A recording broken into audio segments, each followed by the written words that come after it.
Matthew, the tax collector, the traitor to Israel who worked for Rome, the most hated man in Capernaum.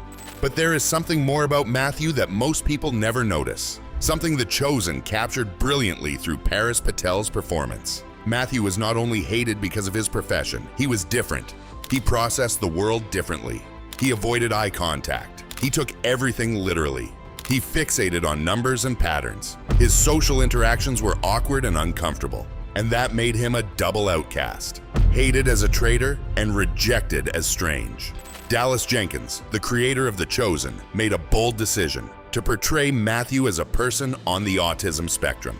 And that decision was not random. Jenkins has a daughter on the spectrum. He has worked extensively with the autistic community. And when he studied Matthew's biblical traits, the man of numbers, facts, and precise genealogies, arranged in 3 sections of 14 names each, who chose a profession that made him a social outcast, Jenkins thought. These are traits of someone on the spectrum, and he was right. Because today we are going to explore the psychology of Matthew, not just the tax collector, not just the evangelist, but the neurodivergent man who spent his whole life being rejected for being different, until he found someone who saw him exactly as he was, and called him anyway. And that story, friends, is the story of millions of people who feel invisible, misunderstood, and excluded. Stay with me, because today we are going to understand why the inclusion Jesus offers has no limits, not even the limits of how your brain works. Let's begin by establishing something important. The Bible does not explicitly say that Matthew was autistic. That diagnosis did not exist in the first century. There is no verse that says, "And Matthew, who was on the spectrum, followed Jesus." But here is what is fascinating. When Dallas Jenkins, creator of The Chosen, began developing Matthew's character for the series, he noticed certain traits in the Gospels that felt familiar, very familiar. In an interview, Jenkins explained, "When we were choosing Matthew as a featured character, we noticed he is a numbers guy because he is a tax collector. He is a facts guy because the first chapter of his book is a genealogy divided into 3 sections of 14 names each. So he is very precise. He chose a profession that made him an outcast. I am very familiar with the autistic community. It is in my family. I have done a lot of volunteer work there. So looking at that, I thought, these are traits of Asperger's or someone on the autism spectrum." And Jenkins was not speculating in a vacuum. He has a daughter on the spectrum. He knows intimately how neurodivergent minds work. And when he looked at Matthew's biblical traits, he saw a plausible pattern, not definitive, but plausible. A man obsessed with precision. A man who chose a solitary profession based on numbers. A job that did not require sophisticated social skills, but did require meticulous attention to detail. A man who wrote the most structured, most organized gospel, with precise genealogies and teachings arranged in clean thematic blocks. And Jenkins thought it would be deeply human, deeply relatable, to portray a character like that. So he made the decision, and he asked Patel, the Indian actor who plays Matthew, to portray him as someone on the spectrum. Paris, who is not autistic, took that responsibility very seriously. In an interview, he said, "When you get a role, first of all, that is a huge moment. Then all the nerves come in and you start thinking, I need to do this right. As someone who is not on the spectrum, I just want to be an ambassador for the community, to show how much respect I have for the autistic community. And I want them to feel like I did them justice." And Paris did his research. His greatest source of insight was Dallas Jenkins himself, who shared his personal experience with the spectrum. The result was a performance that has impacted millions. People on the spectrum wrote to the production team saying, "For the first time, I felt seen."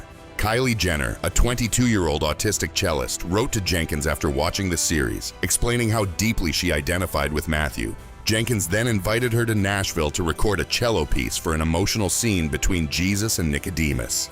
Her music is in the series, an autistic artist, contributing directly to The Chosen because she saw her own story in Matthew. So what do we see in Matthew from The Chosen that resonates so deeply with the neurodivergent community? First, the way he processes information. Matthew is brilliant with numbers. Patterns speak to him in ways words cannot. When he is calculating taxes, his mind lights up. He is in his element. But when he has to navigate social conversations, especially when there are metaphors, sarcasm, or figurative language, he becomes completely lost. In one early scene in the series, Matthew takes someone's words literally. The other disciples laugh because it obviously was not meant literally, and Matthew does not understand why they are laughing. That experience, that feeling of being permanently one step out of sync with everyone else, is something many neurodivergent people know intimately. The world runs on unspoken social rules that everyone else seems to understand except you, and it is not because you are unintelligent. Your brain simply works differently. Second, eye contact. Matthew rarely looks people in the eye, and when he does, it is brief and uncomfortable, as if it takes energy to maintain that connection. And for many people on the spectrum, eye contact is not just uncomfortable, it is overwhelming. It requires conscious effort.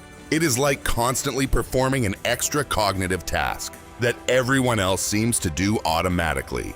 And in the first century world, where honor and shame were often communicated through eye contact, Matthew's inability to hold a direct gaze was probably interpreted as dishonor, disrespect, or even guilt.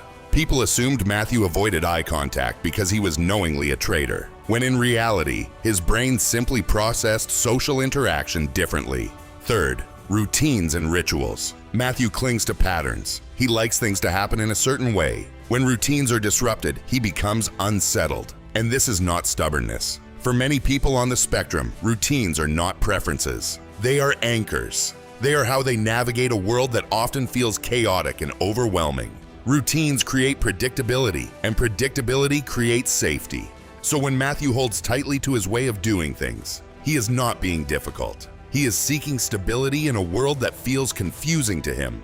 Fourth, an obsession with details. Matthew notices things other people miss, small details, subtle patterns, and what is often seen as strange or unnecessary is actually an incredible gift. Because that attention to detail is exactly what makes the Gospel of Matthew so precise, so structured, and so useful for understanding the teachings of Jesus in an organized way. His neurodivergence was not a flaw God had to overcome in order to use him. It was a trait God intentionally used to preserve the words of Jesus with meticulous accuracy. But here's what makes Matthew's story so devastatingly beautiful. Before Jesus, all of these traits made him an outcast. Yes, he was hated because of his profession, but he was also avoided because he was different, because he did not fit in, because interacting with him was uncomfortable, and Matthew knew it. Patel captures this brilliantly in his performance. There is a deep sadness in Matthew's eyes, a resignation. He has learned not to expect inclusion. He has learned to be alone. He has built emotional walls because that is easier than being rejected over and over again. And then, in the most important scene in the entire series for Matthew's character, Jesus calls him. Matthew 9:9 records the moment with brutal simplicity. As Jesus went on from there, he saw a man named Matthew sitting at the tax collector's booth. "Follow me," he told him. And Matthew got up and followed him. But The Chosen expands that moment. It shows Matthew sitting alone in his booth, doing what he does best, calculating, recording, organizing numbers. And Jesus stops, looks at Matthew, and says his name. And Matthew, who had probably spent years being insulted, spat on and cursed, suddenly hears his name spoken without contempt, without mockery, without anger. Just his name. And Jesus says, "Follow me." And in that moment, everything changes for Matthew. Because for the first time in his life, someone sees him exactly as he is. All of his unusual traits, all of his social awkwardness, all of his difference, and still wants him. Not in spite of who he is. Not demanding that he change first. Just follow me as you are right now. And Matthew gets up and leaves everything behind. His profitable profession, his financial security, his predictable routine, and follows this rabbi who truly saw him. And here is the part that breaks my heart in the most beautiful way. Matthew does not become neurotypical when he follows Jesus. He does not stop being autistic. He does not suddenly learn all the social rules that had escaped him his entire life. He is still awkward. He still takes things literally. He still struggles with eye contact. He is still different. But now he is with people who are learning to love him as he is. And it is not easy. The Chosen does not romanticize this. It shows the other disciples mocking Matthew, getting frustrated with him, and failing to understand him, especially at the beginning. There is a powerful scene where Matthew is carefully recording everything Jesus says, taking notes obsessively, and some of the other disciples make fun of him. "Why are you writing everything down?" And Matthew, with his characteristic literalness, says something like, "Because it is important to remember exactly what he said." And he does not understand why that is funny to them. But here is the beautiful part. Over time, the disciples begin to appreciate Matthew. They begin to see that his different way of processing the world is not a defect, it is a gift. Because when they need to remember exactly what Jesus taught, Matthew has the record. His neurodivergence, the very thing the world used as a reason to reject him, Jesus redeems, turning it into an essential part of preserving his message for future generations. And here is the deep psychological lesson in Matthew's story. A sense of belonging does not come from fundamentally changing who you are in order to fit in. It comes from finding people who love you as you are. Matthew probably spent decades trying to navigate a world that was not built for minds like his. A world where social rules were a code he could never fully crack. A world where his differences made him a target of rejection and ridicule. And the typical psychological response to that kind of chronic rejection is usually one of two things. Either you desperately try to mask, to pretend to be neurotypical, exhausting yourself in the process, or you withdraw completely. You build walls. You decide it is safer to be alone than to risk more rejection. Matthew clearly chose the second option. He became a tax collector, a profession that guaranteed social isolation, but did not require the social skills he lacked. If everyone is going to hate you anyway, then at least let it be for something that pays well, and that you can do without pretending to be someone you are not. It is a brutal kind of logic, but it is understandable. And many neurodivergent people have made similar calculations in their own lives. They choose careers and lifestyles that minimize social contact because that is easier than facing constant misunderstanding and rejection. But then Jesus enters the equation and everything changes. Because Jesus does not require Matthew to change in order to be accepted. There is no probation period where Matthew has to prove that he can act normal. There are no conditions, just follow me. And that kind of unconditional acceptance from someone Matthew deeply respects begins to heal decades of rejection trauma. And slowly, painfully, beautifully, Matthew begins to open up, not because he becomes neurotypical, but because he is finally in an environment where his way of being is not constantly punished. And The Chosen shows this process with remarkable sensitivity. It shows Matthew beginning to smile occasionally, something he probably did not do very often when he was living in self-imposed isolation. It shows Matthew trying to joke, even awkwardly, because now he is in a group where he feels safe enough to try. It shows Matthew developing a particular friendship with John, the youngest disciple, who seems to have a natural patience for Matthew's quirks. And it also shows moments when Matthew still feels excluded, when the other disciples are laughing at something he does not understand, and the camera catches that look on his face, that mix of confusion and sadness. It is a reminder that even within a family, there can still be moments when your differences make you feel alone. But here is what matters most. Jesus always notices. Always. There are scenes where Jesus is speaking to the group, and his eyes shift toward Matthew, checking to see whether he understands, whether he feels included. There are moments when Jesus adjusts the way he teaches, using a more concrete example, because he can see that Matthew is getting lost in the metaphor. Jesus, whose mind does not work like Matthew's, makes the effort to communicate in ways Matthew can process. And that, friends, is what real inclusion looks like. It is not expecting the neurodivergent person to do all the translating. It is both sides building bridges. It is the neurotypical majority making the effort to communicate in ways that include those whose minds work differently. And here is why this portrayal in The Chosen matters so much. Because for 2,000 years, the church has often been a place where neurodivergent people do not feel fully welcome. Not because there is always explicit rejection, but because the way church is done, the way community is built, often assumes a neurotypical mind. It assumes everyone can process intense sensory stimulation, loud music, large crowds, without becoming overwhelmed. It assumes everyone can follow unspoken social rules about how to behave during services. It assumes everyone can understand spiritual metaphors without needing a more literal explanation. It assumes everyone can maintain eye contact during prayer. And when you make all of those assumptions, you unintentionally create an environment where people like Matthew feel permanently out of place. But when the Chosen places an autistic Matthew among the 12 closest disciples of Jesus, when it shows him being loved, valued, and powerfully used by God exactly as he is, it sends a radical message to millions of people. You have a place, not on the outside, not as a charity project, but in the inner circle. Your different way of processing the world is not a design flaw. It is part of the design. And God can use you. He will use you, exactly as you are. Reflecting on his portrayal of Matthew, Patel said something beautiful. I feel like this show has really given me my purpose in a certain way. It is not only about playing Matthew, but also about representing the autistic community, as well as those who have felt unseen, undervalued, excluded, or misunderstood.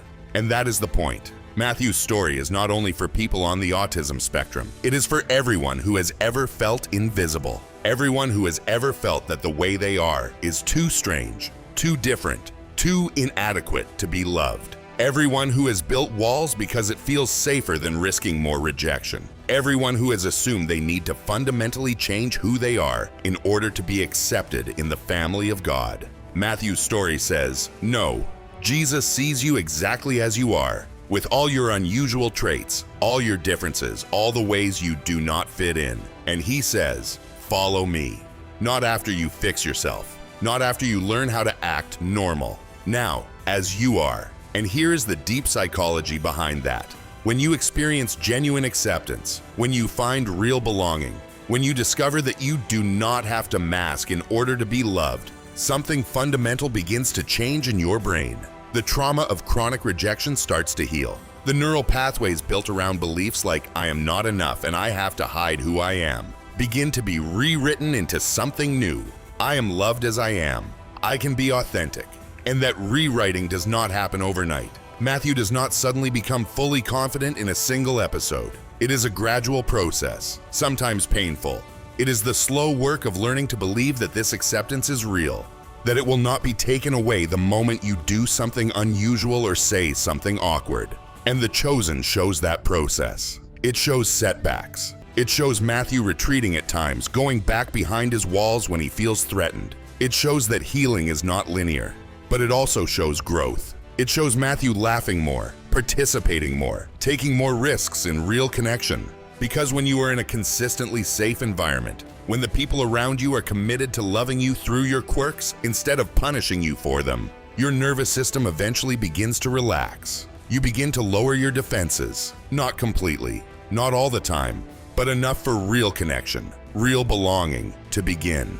And here is why all of this matters theologically.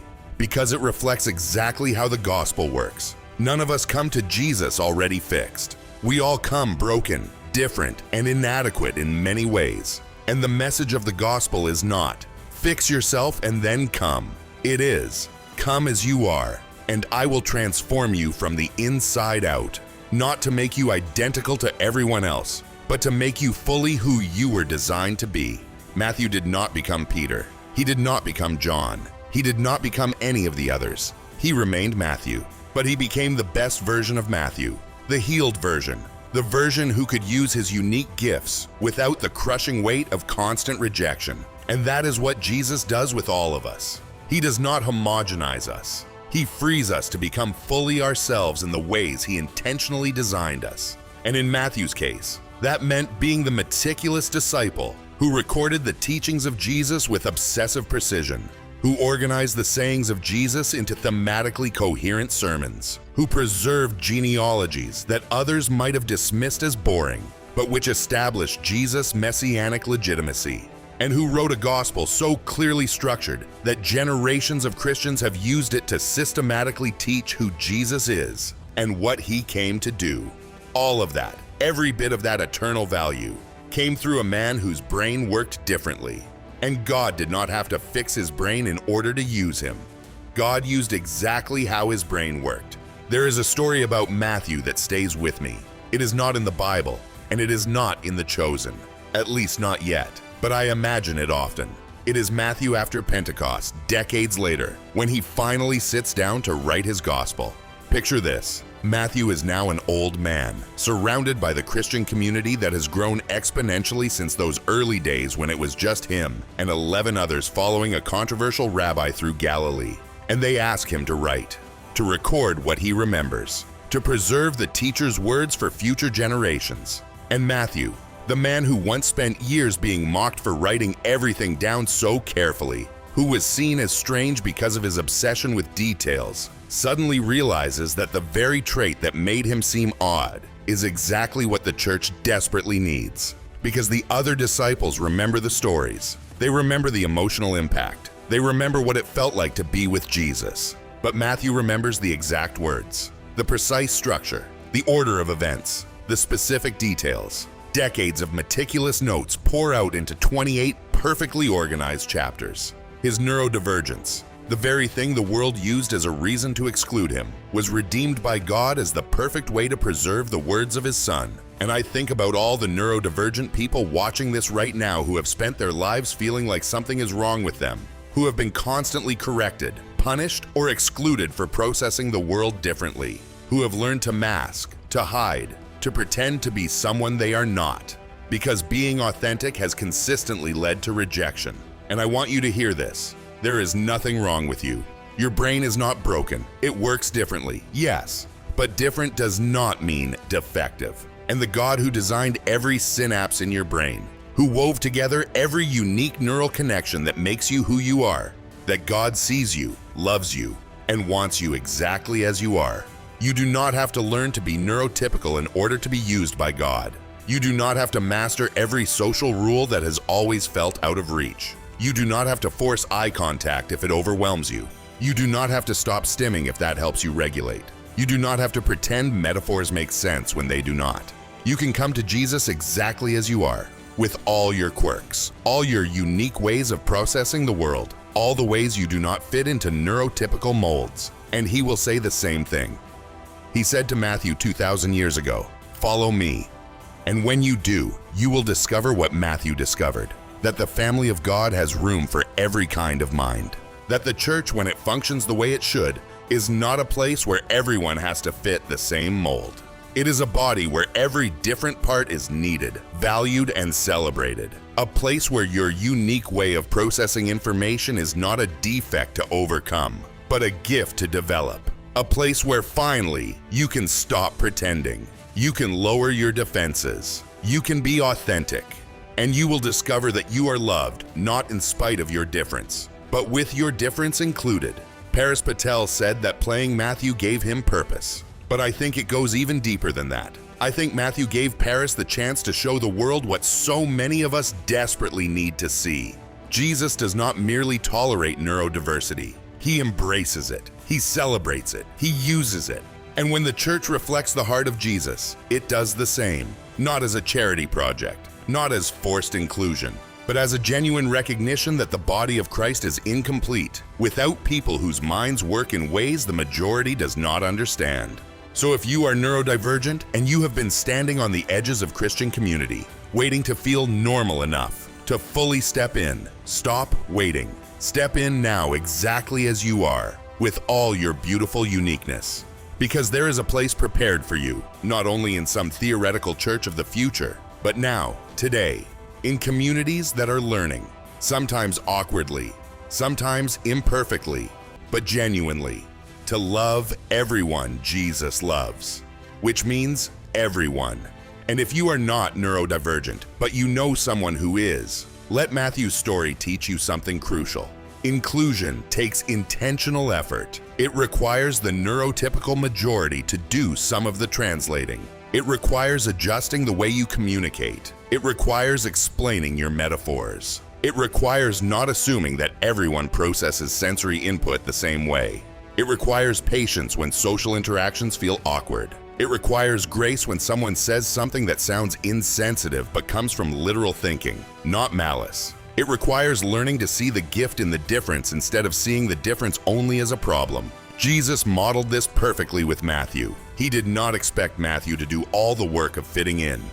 Jesus made the effort to communicate in ways Matthew could receive, and he called the other disciples to do the same. And when they did, when they finally began to appreciate the unique ways Matthew contributed, they discovered that their community was richer, fuller, and more effective because it included someone who saw the world differently. Matthew's psychology teaches us that belonging does not come from conformity. It comes from acceptance. And acceptance does not mean, I love you despite your differences. Whilst it means, I love you with your differences included. It means seeing value in your difference. It means recognizing that my life and our community are better because you think in ways I do not. That is the lesson Matthew lived. That is the lesson Patel is portraying so beautifully. And that is the lesson all of us desperately need to learn. Because in the end, all of us are Matthew in some way. All of us have parts of ourselves that we fear, if people truly saw them, would lead to rejection. All of us have ways we do not fit perfectly. And all of us need to hear what Jesus said to Matthew. I see you completely, and I am calling you, not after you fix yourself, but now, as you are. Follow me. Do you relate to Matthew? Have you ever felt that the way you are makes you too different to be accepted? Or do you know someone neurodivergent who needs to hear that they have a place in the family of God? Leave a comment below. And if Matthew's story moved you, give this video a like, subscribe to the channel, and turn on notifications. Because we still have 11 more apostles to explore in this psychology series. Remember, Jesus does not choose the perfect. He chooses the authentic. And there is a place for everyone, including you. Thank you, and I will see you next time.